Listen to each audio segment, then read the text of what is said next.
ഇന്ന് നമുക്കൊരു ചട്ടിപ്പത്തിരി ഉണ്ടാക്കിയാലോ? വളരെ ടേസ്റ്റാണ്, വളരെ പെട്ടെന്ന് തന്നെ നമുക്ക് ഉണ്ടാക്കിയെടുക്കുവാനായിട്ട് സാധിക്കും. അതിനായിട്ട് ഞാൻ ഒരു മിക്സിയുടെ ജാറിലേക്ക് മൈദയാണ് ഇട്ട് കൊടുക്കുന്നത്. 1.5 കപ്പ് മൈദയാണ് ഇട്ട് കൊടുത്തിരിക്കുന്നത്.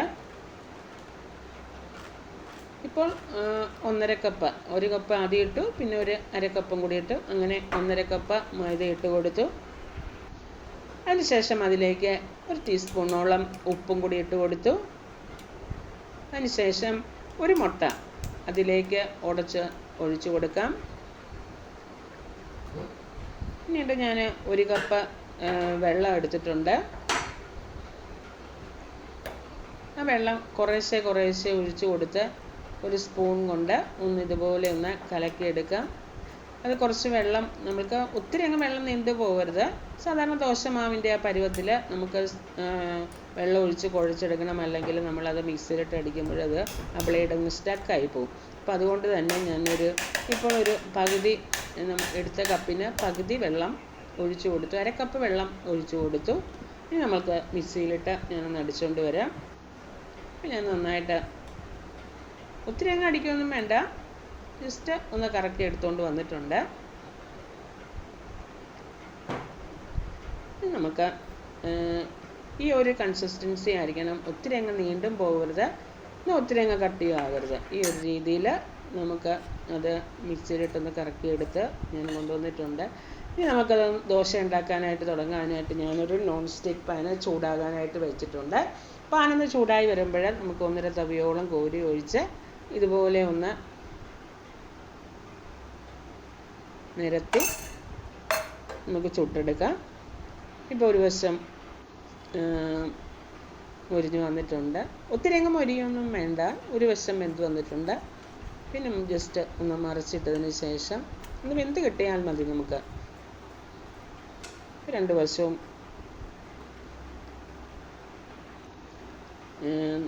വെന്ത് വന്നിട്ടുണ്ട്. ഇപ്പം ഞാനതൊരു പ്ലേറ്റിലേക്ക് മാറ്റുകയാണ്. വീണ്ടും അതുപോലെ തന്നെ നമ്മൾക്ക് പാനിലെ ചൂടൊന്ന് ക്രമീകരിക്കാൻ വേണ്ടിയിട്ട് കുറച്ച് വെള്ളം ഒന്ന് തട്ടിക്കൊടുക്കാം.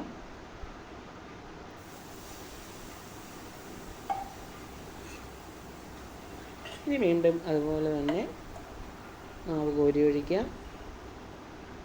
നിരത്തവി മാവ് ഇതുപോലെ കോരി ഒഴിച്ച് ഇതുപോലെ ഒന്ന് നിരത്തി നമുക്കിതുപോലെ അങ്ങ് ഉണ്ടാക്കിയെടുക്കാമല്ലോ. ഞാനിപ്പോൾ 7 ദോശയാണ് ഇതുപോലെ ഉണ്ടാക്കിയെടുത്തിരിക്കുന്നത്. ഇനി അതവിടെ ഇരിക്കട്ടെ, നമുക്കൊരു മസാല ഉണ്ടാക്കാം. അതിനായിട്ട് ഞാനൊരു നോൺ സ്റ്റിക്ക് പാന് ചൂടാകാനായിട്ട് വെച്ചിട്ടുണ്ട്. പാനൊന്ന് ചൂടായി വരുമ്പോൾ അതിലേക്ക് 1 ടേബിൾ സ്പൂണോളം എണ്ണ ഒഴിച്ചു കൊടുത്തു. എണ്ണയൊന്ന് ചൂടായി വരുമ്പോഴതിലേക്ക് ഒരു സവോള ഇട്ട് കൊടുത്തു. വീണ്ടും അതിലേക്ക് 1 ടീസ്പൂണോളം ഉപ്പിട്ട് കൊടുത്തു. 2 തണ്ട് കറിവേപ്പില ഇതുപോലെ കൈകൊണ്ട് ഒന്ന് മുറിച്ച് അതും ഇട്ട് കൊടുക്കാം. നന്നായിട്ട് ഇളക്കി ഒന്ന് മൂപ്പിച്ചെടുക്കാം. ജസ്റ്റ് സോഫ്റ്റായിട്ട് വരുന്ന സമയത്ത്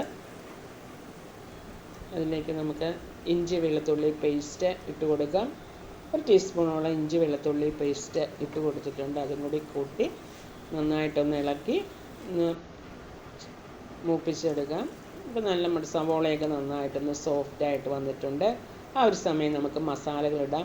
1 ടീസ്പൂണോളം കാശ്മീരി മുളക് പൊടി ഇട്ട് കൊടുത്തു, 1 ടീസ്പൂൺ. അതോടൊപ്പം തന്നെ 1/2 ടീസ്പൂണോളം മല്ലിപ്പൊടി ഇട്ട് കൊടുത്തു, 1/4 ടീസ്പൂണോളം മഞ്ഞൾപ്പൊടി ഇട്ട് കൊടുത്തു,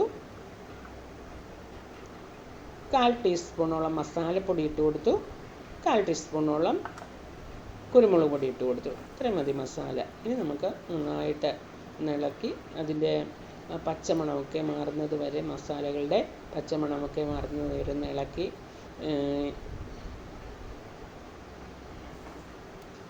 ഇളക്കിയെടുക്കാം. ഇപ്പോൾ നമ്മളുടെ മസാലയുടെ പച്ചമണമൊക്കെ മാറിയിട്ടുണ്ട്. ആ സമയത്ത് ഒരു ടൊമാറ്റോ, ഒരു തക്കാളി ചെറുതായിട്ട് അരിഞ്ഞ് അതും കൂടി ഇട്ട് കൊടുക്കാം. തക്കാളി ഒന്ന് സോഫ്റ്റ് ആകുന്നത് വരെ നമുക്കൊന്ന് ഇളക്കി സോഫ്റ്റ് ആക്കി എടുക്കാം. തക്കാളി സോഫ്റ്റ് ആയി കഴിയുമ്പോൾ അതിലേക്ക് ഞാൻ 1 കപ്പ് ബീഫ് ഒന്ന് മിക്സിയിൽ വേവിച്ച് വെച്ച ബീഫാണ്, അത് മിക്സിയിലിട്ടൊന്ന് അടിച്ച് അതും കൂടി ഇട്ട് കൊടുത്തു. മസാലകളൊക്കെ ഇട്ട് വേവിച്ച് വെച്ചിരുന്നതാണ്. ചെറുതായിട്ട് ഒത്തിരി മസാലകളൊന്നും ഇട്ടില്ല, കുറച്ച് മുളക് പൊടിയും കുരുമുളക് പൊടിയും മഞ്ഞൾപ്പൊടിയൊക്കെ ഇട്ട് വേവിച്ച ബീഫാണ്. അത് മിക്സിയിലിട്ട് അടിച്ച് കൊടുത്തു. അവസാനം കുറച്ച് മല്ലിയില ഉണ്ടെങ്കിൽ അത് തൂവി കൊടുക്കുക, അല്ലെങ്കിൽ കുറച്ച് കറിവേപ്പില ഇതുപോലെ ചെറുതായിട്ട് അരിഞ്ഞ് അതും കൂടി ഇട്ട് കൊടുക്കുക. ഇത്രയേ ഉള്ളൂ. ഇനി അത് അവിടെ ഇരുന്ന് ആറട്ടെ. ആ സമയം കൊണ്ട് നമ്മൾക്ക് ഒരു പാത്രത്തിലേക്ക് 2 മുട്ട ഉടച്ചൊഴിക്കുകയാണ്.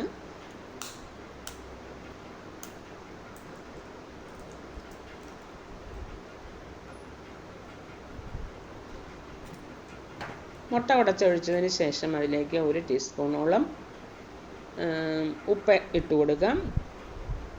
അതോടൊപ്പം തന്നെ 1/2 ടീസ്പൂണോളം കുരുമുളക് പൊടിയും ഇട്ട് കൊടുത്തു. അതിനുശേഷം നന്നായിട്ടൊന്ന് ഉടച്ചെടുക്കാം. സ്പൂൺ കൊണ്ട് തന്നെ നന്നായിട്ടൊന്ന് ഉടച്ചെടുക്കാം.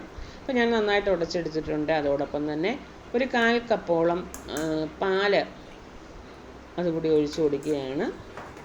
ഇതെല്ലാം കൂടി നന്നായിട്ട് ഒന്ന് മിക്സ് ചെയ്തെടുക്കാം. ഇനി നമ്മൾക്ക് ഈ ഒരു പാത്രത്തിലാണ് ഞാൻ സെറ്റ് ചെയ്യുന്നത്. ആ പാത്രത്തിലേക്ക് കുറച്ച് നെയ്യോ എണ്ണയോ തൂകിയെടുക്കാം, നന്നായിട്ട് തൂത്തെടുക്കാം. അതിനുശേഷം അതിലേക്ക് നമ്മൾ ആ കലക്കി വെച്ചിരിക്കുന്ന ആ മുട്ടയുടെ കൂട്ടിലേക്ക് നമ്മളുടെ ദോശ മുക്കി, ഓരോ ദോശയും മുക്കി എടുക്കണം. ആദ്യം ഞാൻ ഒരെണ്ണം മുക്കി ഇതുപോലെ വെച്ച് കൊടുത്തു. അതിനുശേഷം നമ്മൾ തയ്യാറാക്കി വെച്ചിരിക്കുന്ന ഫില്ലിങ് ഇതുപോലെ ഇട്ട് കൊടുക്കാം. ഒത്തിരി അരികിലേക്ക് ഇടണ്ട, ഇതുപോലെ ഇട്ട് കൊടുത്തതിന് ശേഷം അടുത്ത ദോശ എടുത്ത് നമുക്ക് മുട്ടയുടെയും പാലിൻ്റെയും കൂട്ടിൽ മുക്കിയെടുത്ത് വീണ്ടും അതിൻ്റെ മുകളിലേക്ക് വെച്ച് കൊടുക്കാം. അരികൊക്കെ ഒന്ന് യോജിപ്പിച്ച് ഇതുപോലെ വെച്ച് കൊടുക്കാം.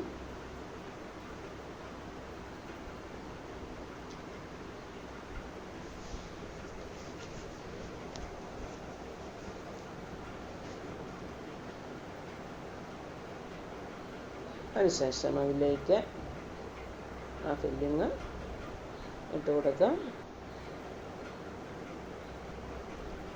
അതിനുശേഷം വീണ്ടും ദോശ നമുക്ക് അതിൽ മുക്കി,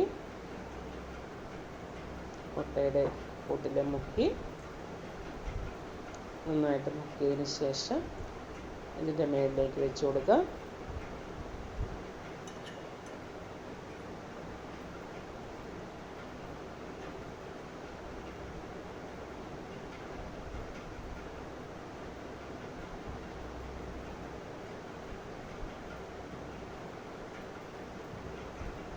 പിന്നെ കൈ കൊണ്ടൊക്കെ ഒന്ന് ഞെക്കി യോജിപ്പിച്ചെടുക്കാം. വീണ്ടും ഫില്ലിങ് ഇട്ട് കൊടുക്കാം.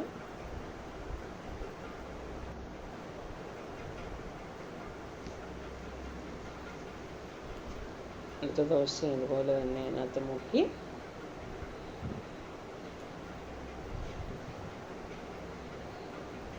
എൻ്റെ മുകളിലേക്ക് വെച്ച് കൊടുക്കാം.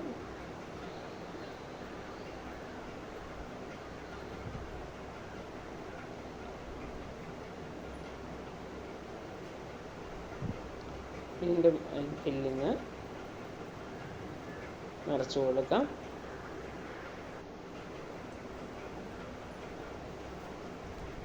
ലാസ്റ്റ്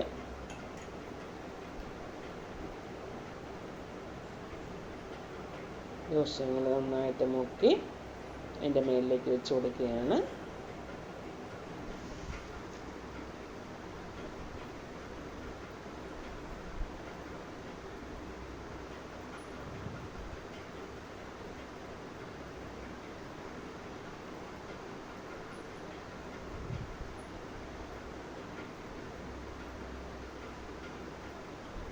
നന്നായിട്ട് തന്നെ ഒന്ന് അമർത്തി, കൈ കൊണ്ട് തന്നെ അമർത്തി ഒന്ന് എല്ലാ സൈഡും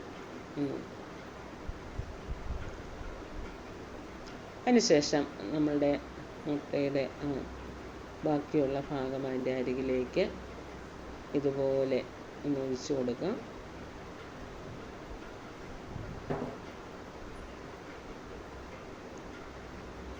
അത്രയും മതി.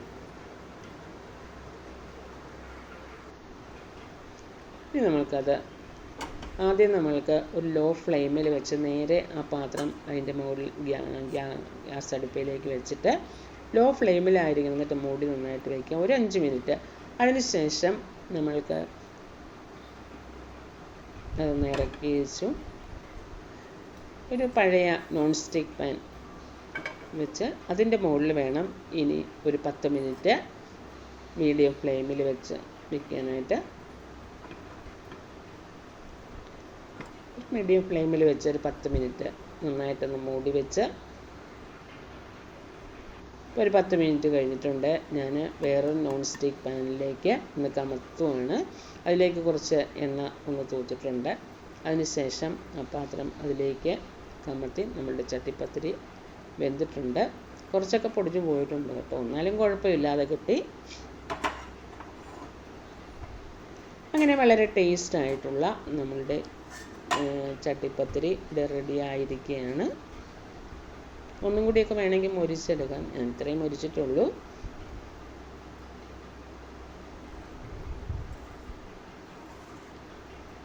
കൂടുതൽ സമയം ഇരിക്കും തോറും നന്നായിട്ട് മൊരിഞ്ഞ് കിട്ടും നമ്മൾക്ക്. ജസ്റ്റ് അവിടെ ഇവിടെയൊക്കെ ഇച്ചിരിയൊക്കെ വിട്ടുപോയിട്ടുണ്ട്, എന്നാലും കുഴപ്പമില്ല. ഞാനൊരു പാത്രത്തിലേക്ക് മാറ്റുകയാണ്.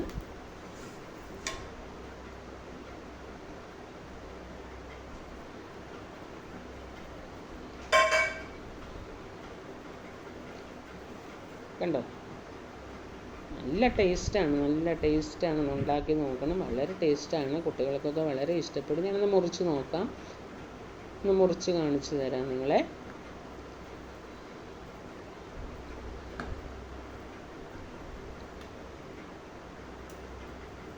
കണ്ടോ, ലെയറായിട്ടുള്ള നമ്മളുടെ ചട്ടിപ്പത്തിരി ഇവിടെ റെഡി ആയിട്ടുണ്ട്.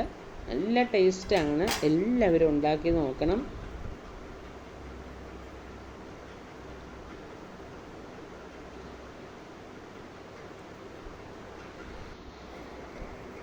നമ്മുടെ ചട്ടിപ്പത്തിരി എല്ലാവർക്കും ഇഷ്ടപ്പെട്ട് കാണും എന്ന് വിശ്വസിക്കുന്നു. ഇഷ്ടപ്പെട്ടെങ്കിൽ നിങ്ങൾ ലൈക്കും ഷെയറും ഒക്കെ ചെയ്യുക. സബ്സ്ക്രൈബ് ചെയ്യാത്തവർ സബ്സ്ക്രൈബ് ചെയ്യുക, ലൈക്ക് ചെയ്യുക. Okay, bye bye, thank you.